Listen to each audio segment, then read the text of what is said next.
Hello, I'm going to introduce arrays in Python. We're going to look at list, tuple and string. Some of their handling, and I will show some similarities but also some differences. And finally, how to convert one type of array into another.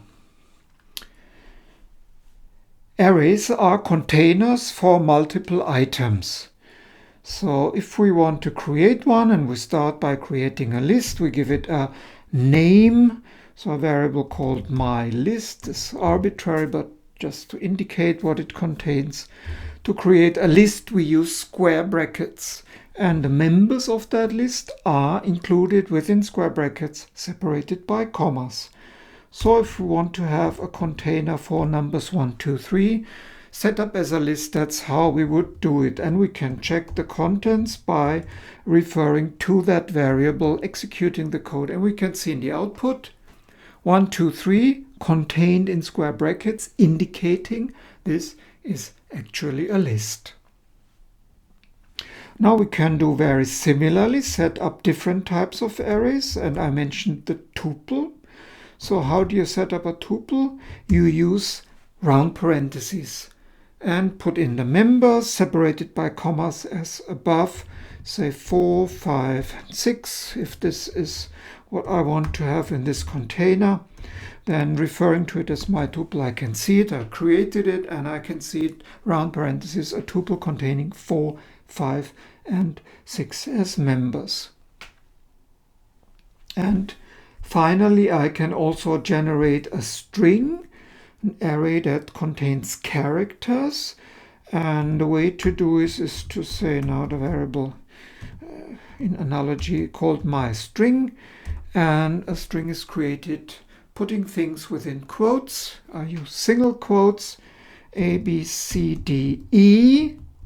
And if I then check for my string in that code, it's output as such. So these are three types of arrays. There are more, but these are the basic types. And we're going to look mostly at lists first. And all the things that I'm going to show now will be the same for either of these types of arrays that we have seen so far. So the first thing is indexing. So let's start with the list. How do you index an array? You index an array by using square brackets and putting a number, and the number in square brackets represents the index of the member.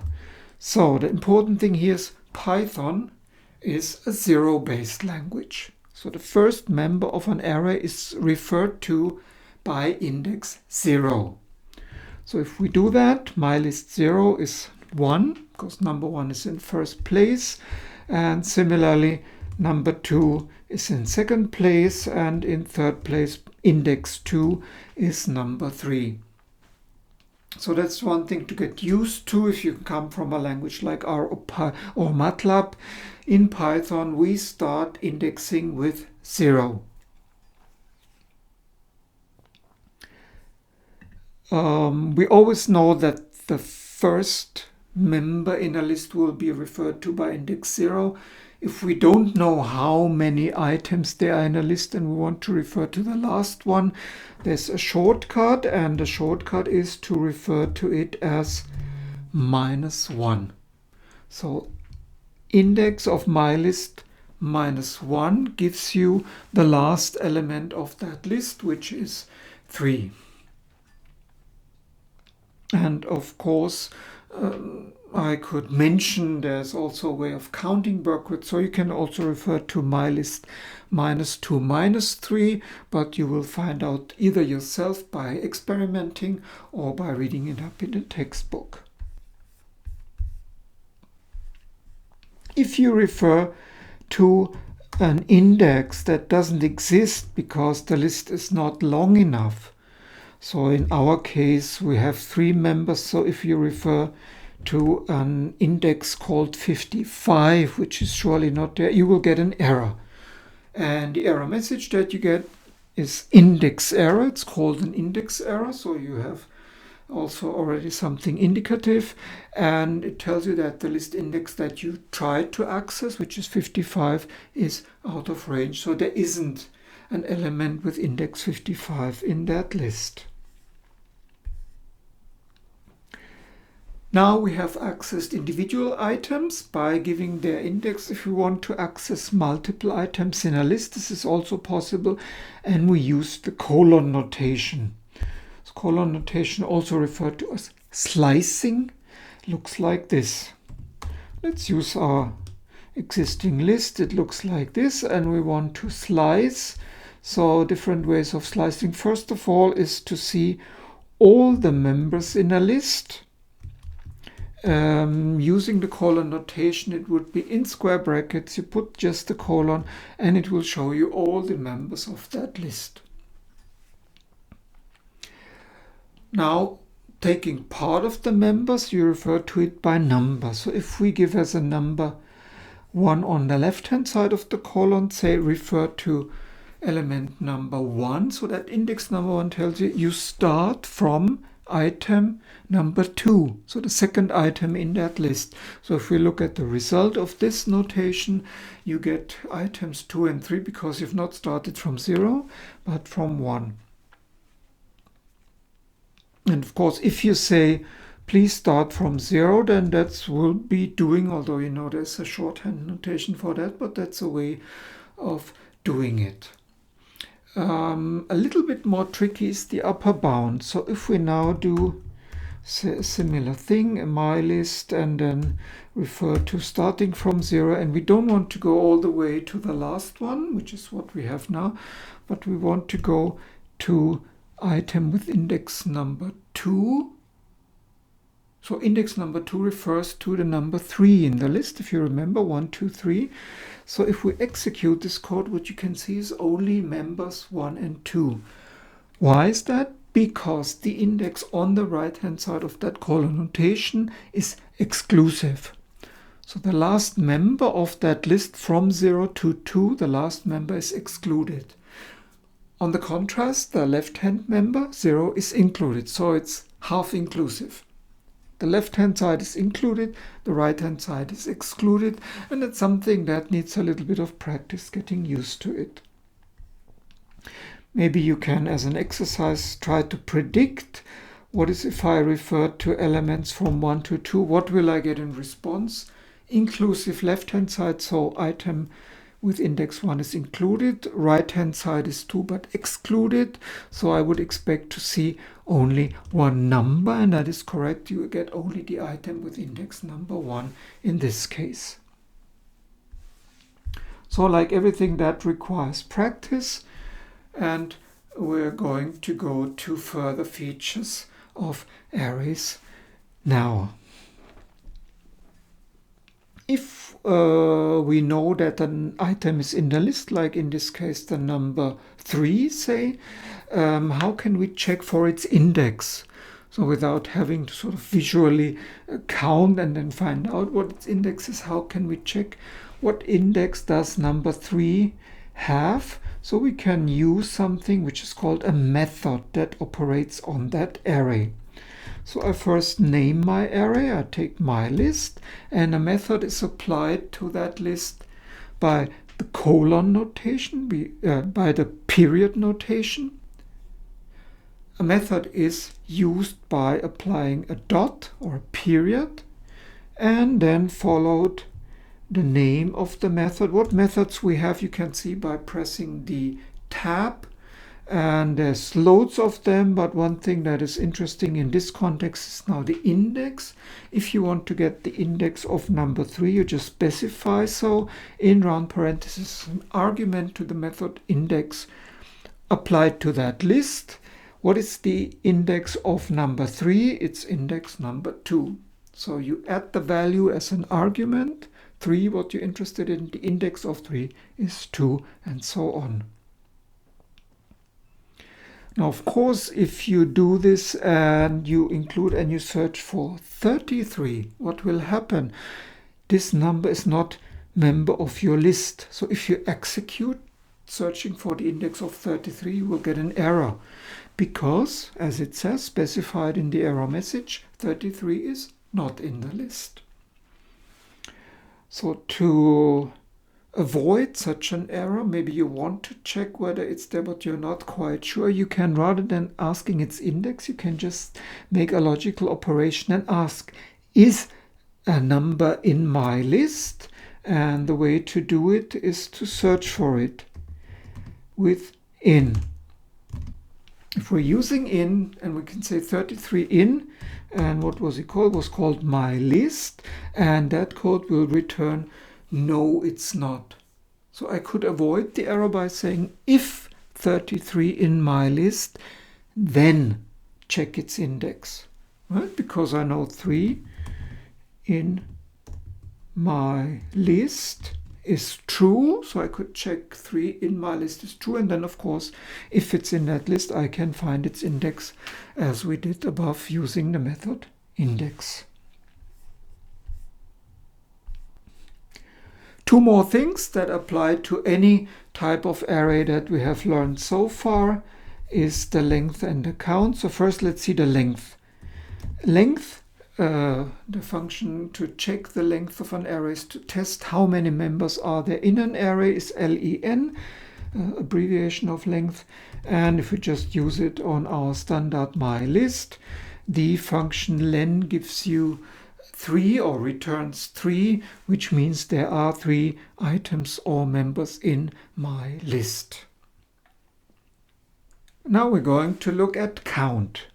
So if we have a new array defined, say we make my new list, and it looks different from the previous one, so it contains 1, 2, 1, 3, 1, 4. So we have a list that contains multiple instances of 1. Then we can check my new list. And we want to find out how many ones are there. We use a method called count, and we give it as an argument what we are looking for. So we are looking for ones, then we can say count ones, and it returns us 3. So there are 3 ones in that array called my new list. And the important thing, of course, if you do in bioinformatics, you're dealing with strings mostly. We can say my new string is defined as, in quotes, I don't know, something like this, and contains multiple a's. Then my new string can be checked for the appearance of a's, but because a is now a character and not a number, we need to put it in quotes and lowercase a, so you can check how many lowercase a's does my new string contain, and the answer is 4.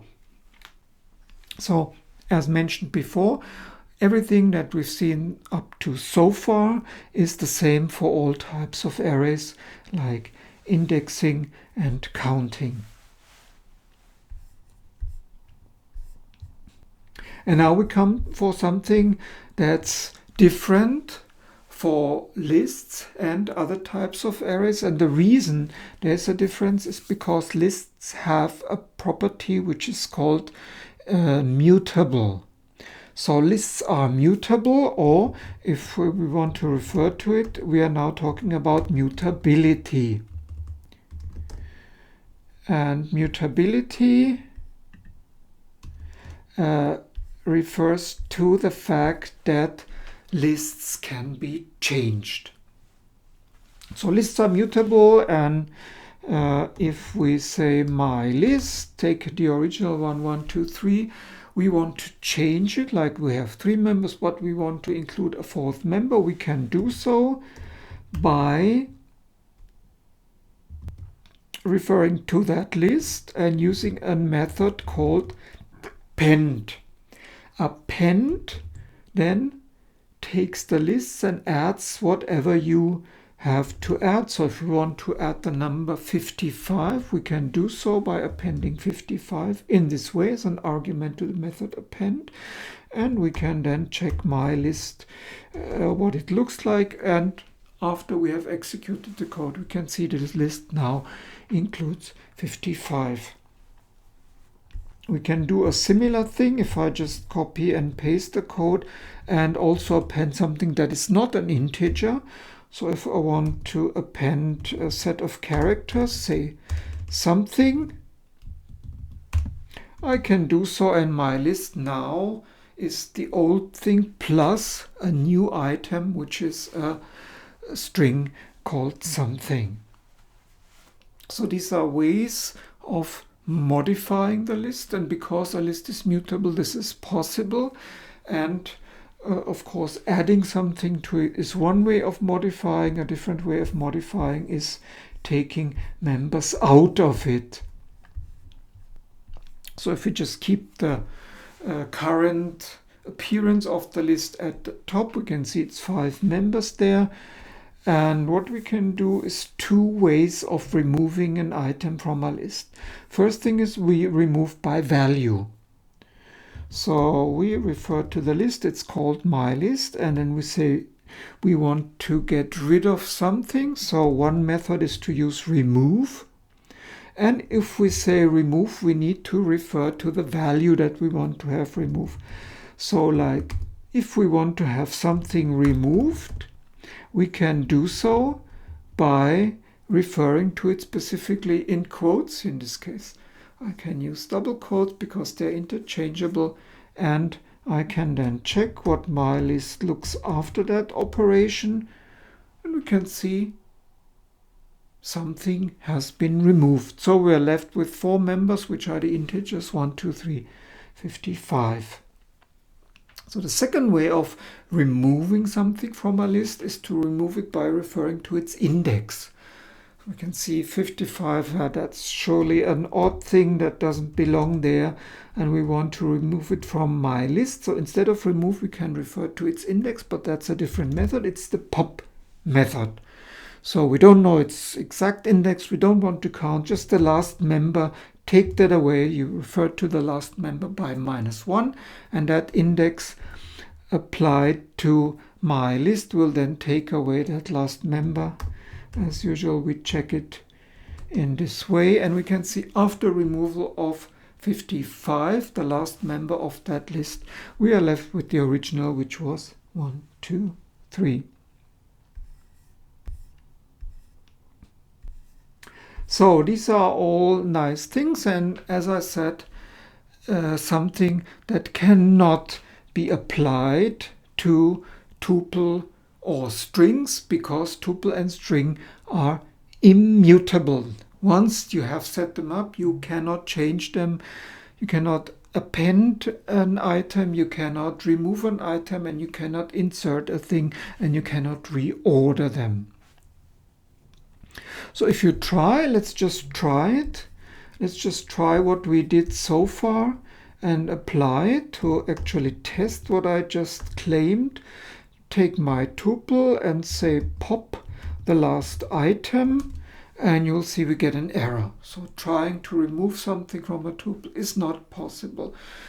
If we wanted to remove something from a tuple, what we would have to do is we can convert it to a list, and of course lists are mutable, and do all the operations that we have done. So rather than popping or trying to pop something from a tuple, which is not possible, what would we have to do?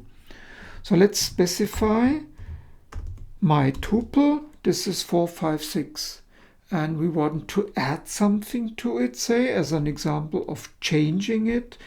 How would we do that? We would do conversion to list. So we can do a conversion of an array of any type into a list by applying this function called list, and in this case we would like to apply it to my tuple. And if we give it a new name, which was the original was my tuple, and now as list, if that's our variable name, we can then check what its contents are, and you can see it's the same number separated by commas but surrounded by square brackets. So now we want to do something to it. Of course, it's possible. We can do my tuple as list, the list version of that tuple, and we can do append.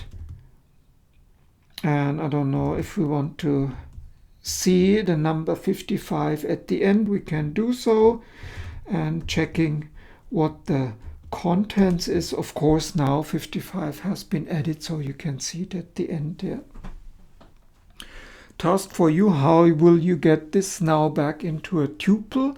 Well, it's easy. Of course, the same way that we have converted a tuple to a list by using list and putting it as an argument, we can take the existing list, now called my tuple as list, this thing here, and we can apply to something called tuple. And if we give the argument as list, then the outcome will be just what we wanted, namely the original thing plus that new member. And of course, it's a very complicated and inconvenient way, but still, just to learn that types are interconvertible, you can create one from the other by conversion using the name of that type of array. And that brings me to the end of this. None of this you will properly learn by watching a video. Please sit down and practice.